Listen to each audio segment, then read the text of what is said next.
कल हमने चर्चा की थी प्रारंभिक जीविका निर्वाह कृषि से, कि प्रारंभिक जीविका निर्वाह कृषि किसे कहते हैं, इसकी क्या विशेषताएं हैं। कल इसके बारे में पूरा विवरण दिया था। आज कृषि का दूसरा प्रकार है वाणिज्यिक कृषि। जैसा कि वाणिज्यिक नाम है उससे पता चलता है कि यह खेती क्यों की जाती है, व्यापार या बिक्री करने के उद्देश्य से की जाती है।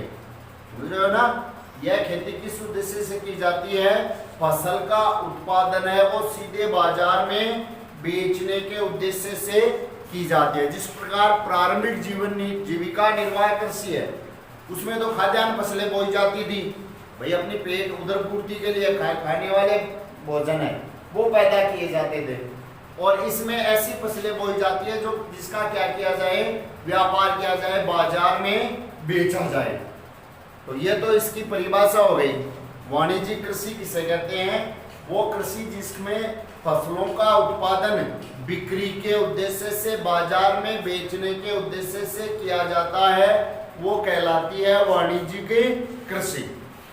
इसकी विशेषताएं क्या है, वाणिज्यिक कृषि की खास बात क्या है, क्योंकि जब अपन इसको बाजार में बेचने के उद्देश्य से पैदा कर रहे हैं, तो बाजार में बेचने के उद्देश्य से पैदा कर रहे हैं तो हमें उत्पादन क्या होना चाहिए, हमारे पास ज्यादा होना चाहिए। उत्पादन अधिक होगा तभी तो बाजार में बेच पाएंगे।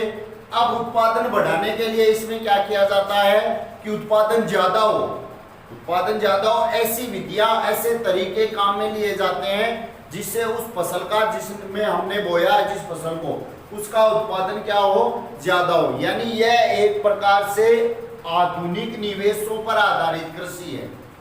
आधुनिक निवेश, आधुनिक फसल पैदा करने के लिए जो खर्चा किया जाए, जो तरीका अपनाया जाए वो कैसा हो, आधुनिक तरीका हो। जैसे क्या किया जाता है, इसके अंतर्गत वाणिज्यिक कृषि के अंतर्गत ऐसे बीज बोए जाते हैं, कैसे बीज, जिनसे उत्पादन अधिक हो, अधिक पैदावार वाले बीज बोए जाते हैं।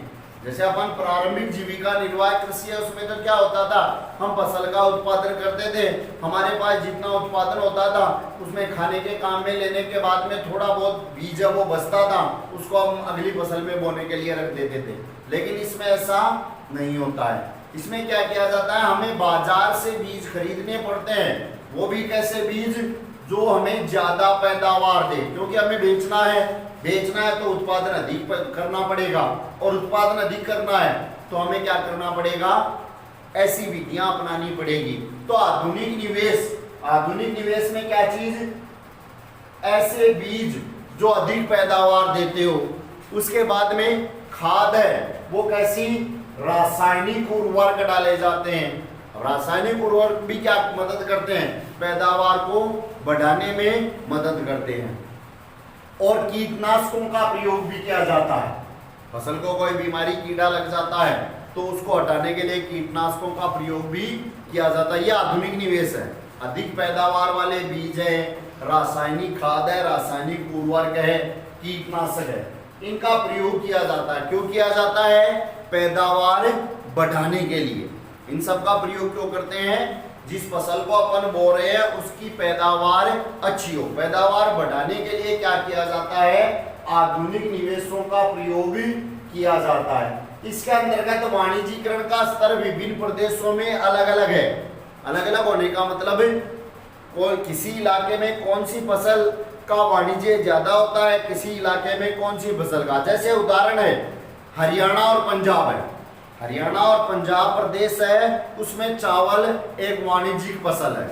ये लाइन है ना, ये इसके अंतर्गत वाणिज्यीकरण का स्तर अलग अलग है। वाणिज्यीकरण का मतलब व्यापार करने का स्तर अलग अलग है। अलग अलग फसल का अलग अलग प्रदेशों में अलग अलग स्तर पर प्रयोग किया जाता है। जैसे हरियाणा और पंजाब है, हरियाणा और पंजाब में चावल का खूब उत्पादन होता है, तो वो क्या करते हैं, चावल को बाजार में बेचने के उद्देश्य से पैदा करते हैं। उसी प्रकार उड़ीसा में यही चावल, उड़ीसा में क्या बन गई, एक जीविका फसल बन गई।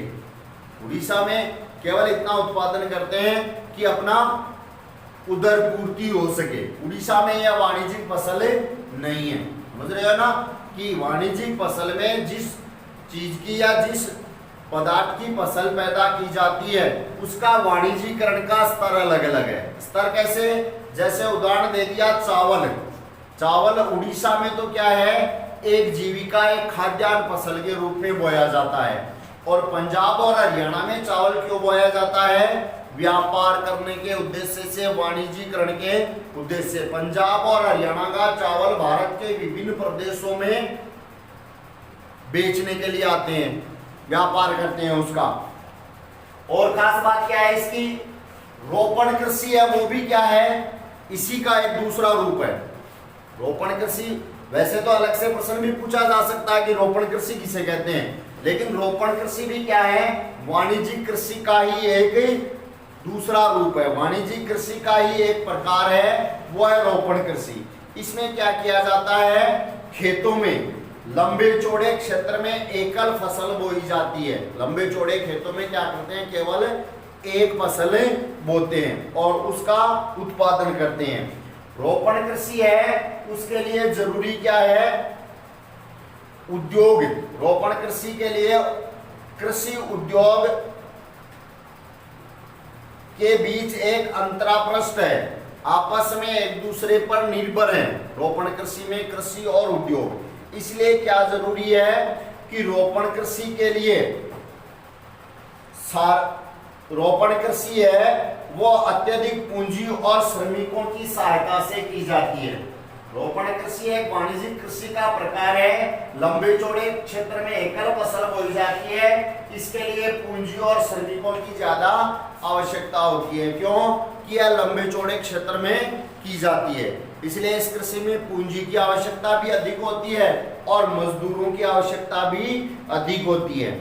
इस फसल का सारा उत्पादन क्या करते हैं, कच्चे माल के रूप में उद्योगों में काम में आता है। इसलिए दोनों उद्योग और कृषि एक दूसरे पर निर्भर हो गए कि रोपण कृषि में जितने भी फसल पैदा की जाती है वो सारे का सारा उत्पादन कहा जाता है, उद्योगों में जाता है। उद्योगों में कच्चे माल के रूप में काम में लिया जाता है। इसके उदाहरण भारत में चाय, कॉफी, रबड़, गन्ना, केला, ये सब क्या है, रोपण फसलें हैं।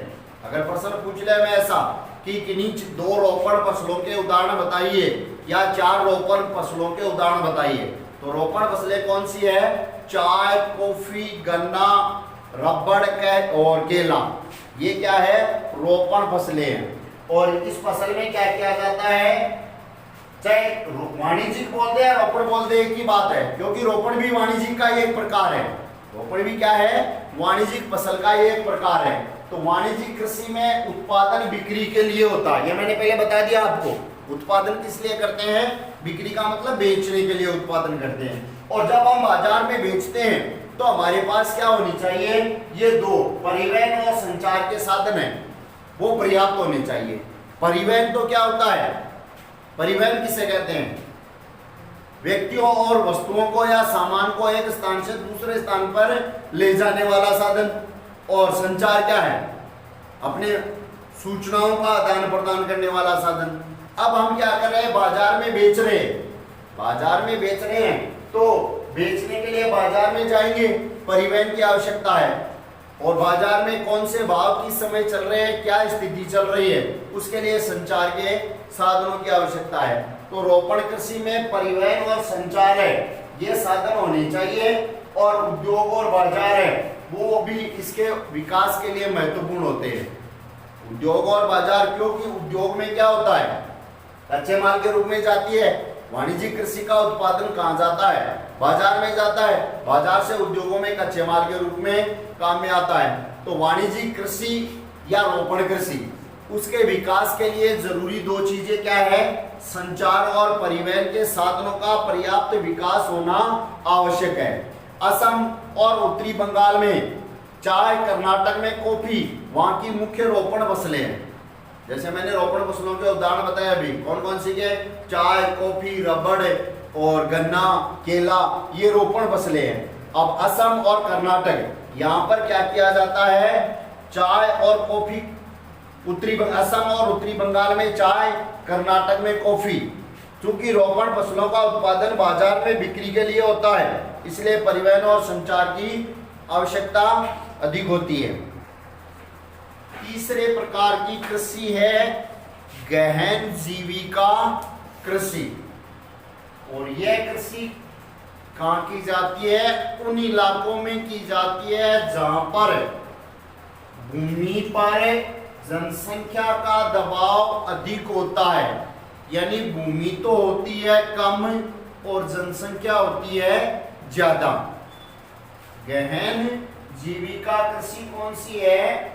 ऐसे इलाके जहां पर जनसंख्या ज्यादा है और भूमि कम है, यानी कम भूमि पर अधिक जनसंख्या की पूर्ति के लिए जो खेती की जाती है वो कहलाती है गहन जीविका कृषि। इसमें क्या होता है? यह श्रम गहन कृषि है। श्रम गहन का मतलब मेहनत ज्यादा करनी पड़ती है, मजदूरों की ज्यादा आवश्यकता होती है, यानी शारीरिक श्रम ज्यादा किया जाता है। इसमें श्रम गहन कौन सी होती है? जिसमें शारीरिक श्रम ज्यादा किया जाए। पूंजी गहन कौन सी होती है? जिसमें पूंजी की ज्यादा आवश्यकता हो, भाई पूंजी निवेश करने की ज्यादा आवश्यकता हो, वो होती है पूंजी गहन। यह श्रम गहन है, इसका मतलब इसमें शारीरिक श्रम ज्यादा किया जाता है। और अधिक उत्पादन के लिए अधिक मात्रा में जैव रासायनिक निवेशों और सिंचाई का प्रयोग किया जाता है। भूमि है कम, पैदावार करनी है हमें ज्यादा। मतलब ना, भूमि तो क्या है?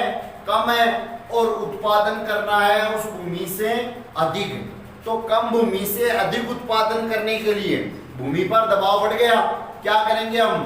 ज्यादा से ज्यादा रासायनिक पदार्थों का उपयोग करेंगे। रासायनिक खाद है, बीज है, ये ज्यादा से ज्यादा देंगे और सिंचाई भी करेंगे, साथ में सिंचाई के साधनों का प्रयोग भी करेंगे। यानी जैव रासायनिक निवेशों और सिंचाई का प्रयोग ज्यादा किया जाता है। जीविका निर्वाह कृषि में कम भूमि से ज्यादा पैदावार करने के लिए या कम भूमि से अधिक उत्पादन करने के लिए। अब भूमि तो कम है, उत्पादन चाहिए हमें ज्यादा, तो हम क्या करेंगे? उस पर दबाव डालेंगे, रासायनिक निवेशों का प्रयोग करेंगे, सिंचाई का प्रयोग करेंगे। पीढ़ी दर पीढ़ी आगे देखो, भूस्वामित्व और विरासत के अधिकार के कारण। भूस्वामित्व का मतलब भूमि का मालिक, भूस्वामित्व का मतलब भूमि का मालिक, और विरासत का अधिकार का मतलब हमारे यहाँ पर भूमि का मालिक कौन होता है? एक व्यक्ति भूमि का मालिक है, एक व्यक्ति के पास कितनी भी जमीन है वो भूमि का मालिक है। उसके बाद में कौन बनेगा? उसकी संतान। भाई उसके बाद में उस जमीन का मालिक कौन बना? उसकी संतान। उसके 2, 3, 4 कितनी भी संतान हुई, वो सारे क्या हो गए? उस जमीन का मालिक बन गए। अब वो जमीन क्या हो गई? उनमें बट गई। एक व्यक्ति के पास थी, अब उसकी 2 संतान है तो 2 भागों में बट गई, 3 है तो 3 भागों में बट गई, 4 है तो 4 भागों में बट गई। यह है विरासत का अधिकार। भूस्वामित्व और विरासत के अधिकार के कारण भूमि के मालिक और विरासत के अधिकार के कारण पीढ़ी दर पीढ़ी जोतों का आकार क्या होता जाता है? छोटा होता जाता है। एक व्यक्ति के पास जितनी जमीन थी उसकी संतान के पास उससे कम जमीन मिलेगी हमें, कारण कि उस व्यक्ति की जमीन उसकी संतानों में बट गई। इसी प्रकार आगे वाली में और कम हो जाएगी, भाई तीसरी पीढ़ी तक आते आते वो जमीन और कम हो जाएगी। तो भूस्वामित्व और विरासत के अधिकार के कारण हमारे यहाँ पर पीढ़ी दर पीढ़ी जोतों का आकार क्या हो जाता है? छोटा हो जाता है। और जोतों का आकार छोटा होने के कारण वो अलाभप्रद रहती है। अब एक तो पहले एक खेत में उत्पादन किया जा रहा है और अब उसके 4 भाग हो गए, 4 भाग में उत्पादन हो रहा है, तो उतना नहीं होता है जितना एक खेत में होता था। तो भूस्वामित्व और विरासत के अधिकार के कारण पीढ़ी दर पीढ़ी खेत छोटे होते जाते हैं, जिसके कारण वो अलाभप्रद हो जाते हैं। इस प्रकार किसान को क्या समस्या आती है? किसान के लिए, किसान के पास कोई वैकल्पिक रोजगार न होने के कारण, कोई दूसरा रोजगार नहीं होने के कारण, भाई अपन खेती तो कर रहे हैं, इसके साथ साथ में कोई दूसरा विकल्प भी हमारे पास हो। मान लो खेती में उत्पादन का दबाव ज्यादा पड़ रहा है, उत्पादन अच्छा नहीं हो रहा है, जोतों का आकार छोटा हो गया, तो हमारे पास कोई दूसरा विकल्प हो तो हम वो रोजगार में लग जाएंगे। लेकिन किसान के पास ऐसा नहीं होता है। किसान के पास वैकल्पिक रोजगार न होने के कारण वो क्या करता है? उस छोटी सी भूमि से, सीमित भूमि का मतलब जिसके टुकड़े हो गए, छोटी हो गई, छोटी सी भूमि से वो क्या करता है? ज्यादा पैदावार लेने की कोशिश करता है। भूमि तो कम हो गई और पैदावार चाहिए उसे ज्यादा, तो सीमित भूमि से अधिक पैदावार लेने की कोशिश करता है। इस सीमित भूमि से अधिक पैदावार लेने की कोशिश में कृषि भूमि पर क्या पड़ता है, दबाव पड़ता है। तो देखो 3 प्रकार की कृषि पढ़ लिया हमने भारत में। सबसे पहले पढ़ी हमने प्रारंभिक आदिम जीविका निर्वाह कृषि। उसमें क्या होता है कि अपनी उदर पूर्ति के लिए फसलों का उत्पादन किया जाता है। उसके दूसरा रूप उसी में उसे स्थानांतरित कृषि भी कहते हैं या बर्न कृषि भी कहते हैं। आदिवासी लोग क्या करते थे, पहाड़ों जंगलों में रहते थे, वनों को जलाकर वहां पर खेती करते थे और 1-2 साल खेती की, उत्पादन कम हुआ, दूसरी जगह ऐसा करते थे। उसमें कोई आधुनिक निवेश की आवश्यकता नहीं होती थी। परिवार के सदस्य मिलकर क्या करते थे, वो खेती करते थे और जो पुराने औजार है, जो पीछे से चले आ रहे हैं, परंपरागत औजार है, हल है, डाओ है, लकड़ी के बीज डालने वाली है, उससे खेती करते थे। उसके बाद में हमने पढ़ी वाणिज्यिक कृषि या गहन जीविका निर्वाह कृषि। अब वाणिज्यिक कृषि में क्या पढ़ा हमने कि ऐसी फसल जिसमें क्या किया जाए, बाजार में बेचने के उद्देश्य से उत्पादन किया जाए। उसी का दूसरा रूप था रोपण कृषि। और उसमें क्या होता था, जब बाजार में हमें बेचना है तो हमें ज्यादा उत्पादन करना पड़ेगा और ज्यादा उत्पादन करना पड़ेगा तो उसमें क्या किया, आधुनिक निवेश है वो काम में लिए, ज्यादा पूंजी की आवश्यकता हुई, रासायनिक खाद है, अच्छी क्वालिटी के बीज है, ज्यादा पैदावार देने वाले, उनका उपयोग किया गया। और तीसरे नंबर पे आई गहन जीविका निर्वाह कृषि। उसमें कम भूमि पर ज्यादा उत्पादन किया जाए, जनसंख्या का दबाव जिसमें ज्यादा हो, भूमि तो है कम और उत्पादन क्या कर रहे हैं अपन, ज्यादा कर रहे हैं। कम भूमि में ज्यादा उत्पादन करना है तो हमें क्या करना पड़ेगा, उस भूमि पर दबाव डालना पड़ेगा। दबाव डालेगा तो रासायनिक निवेश है, सिंचाई है, इनका उपयोग किया जाएगा और इनके उपयोग से ज्यादा उत्पादन करने की कोशिश की जाएगी। बाकी कल देखेंगे क्या है। यहाँ पे देखो प्रारंभिक जीविका निर्वाह कृषि का एक उदाहरण अपनी बुक में दिया हुआ है, उस उदाहरण पर चर्चा कर रहे हैं अपन। यह उदाहरण क्या है, वापिस कहाँ जा रहे हैं, कल वाले भाग में प्रारंभिक जीविका निर्वाह कृषि का एक उदाहरण था, असम का उदाहरण दिया हुआ था। रींजा असम में डिपू के बाहरी क्षेत्रों में अपनी परिवार के साथ एक गांव में रहती है। रींजा नाम की औरत है, वो अपने परिवार के असम के बाहरी इलाकों में रहती है। वह अपने परिवार के सदस्यों द्वारा एक भूमि के टुकड़े पर उगी वनस्पति को काटकर जलाकर साफ करते देखकर आनंद का अनुभव करती है। रीजा किसी लड़की का नाम है, महिला का नहीं है। वो क्या करती है, अपने परिवार के सदस्यों के साथ आसाम के बाहरी इलाके में रहती है और उसके परिवार के सदस्य क्या कर रहे हैं, पेड़ को काट रहे हैं, जला रहे हैं और वो क्या करती है, काटते जलाते साफ करते देखकर वो अनुभव, आनंद का अनुभव करती है। वह प्रायः परिवार के सदस्यों के साथ बांस के नाले द्वारा झरने से पानी लाकर अपने खेतों को सिंचित करने में सहायता भी करती है। कि उसके परिवार के सदस्य क्या करते हैं, बांस की पाइप बना रखी है और बांस के नाले बना रखे हैं, उनसे क्या करते हैं, अपने खेतों में सिंचाई भी करते हैं। वह अपने परिस्थान से लगाव रखती है और जब तक संभव हो यहाँ रहना चाहती है, जहाँ वो रहती है उस स्थान से उसे प्रेम होता है और जब तक वो रहना चाहती है या महसूस करती है कि मैं यहाँ रहूँ। परंतु इस छोटी सी बच्ची को अपने खेत में मिट्टी की घटती उर्वरता के बारे में कुछ पता नहीं है।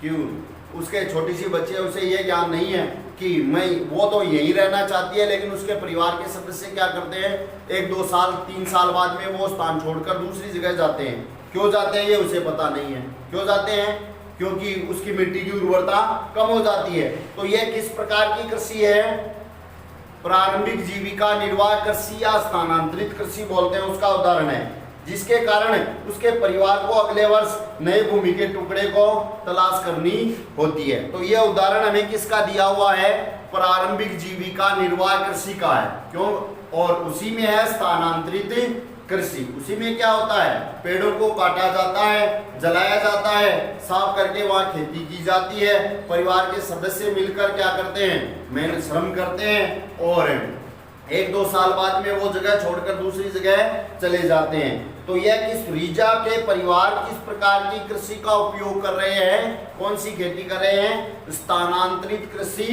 कर रहे हैं। इसे अलग अलग भागों में ये बताया था मैंने, अलग अलग नामों से जाना जाता है। तो असम में इसे झूम कहा जाता है, असम में इस कृषि को क्या कहा जाता है, झूम कृषि कहा जाता है। तो उसके परिवार के सदस्य जो खेती कर रहे हैं उसे स्थानीय भाषा में झूम कृषि के नाम से बोलते हैं। आप उन फसलों के नाम बता सकते हैं जो इस प्रकार की कृषि में उगाई जाती है। स्थानांतरित कृषि में कौन सी फसलें उगाई जाती है, खाद्यान्न फसलें उगाई जाती है। खाद्यान्न फसलों में गेहूं है, बाजरा है, ज्वार है, मक्का, ये सभी क्या है, खाद्यान्न फसलें हैं। क्योंकि व्यापार करना तो उनका उद्देश्य होता नहीं है, वो अपने पेट की पूर्ति के लिए, अपने भोजन के लिए फसलें उगाते हैं। तो स्थानांतरित कृषि में खाद्यान्न फसलों का उपयोग किया जाता है।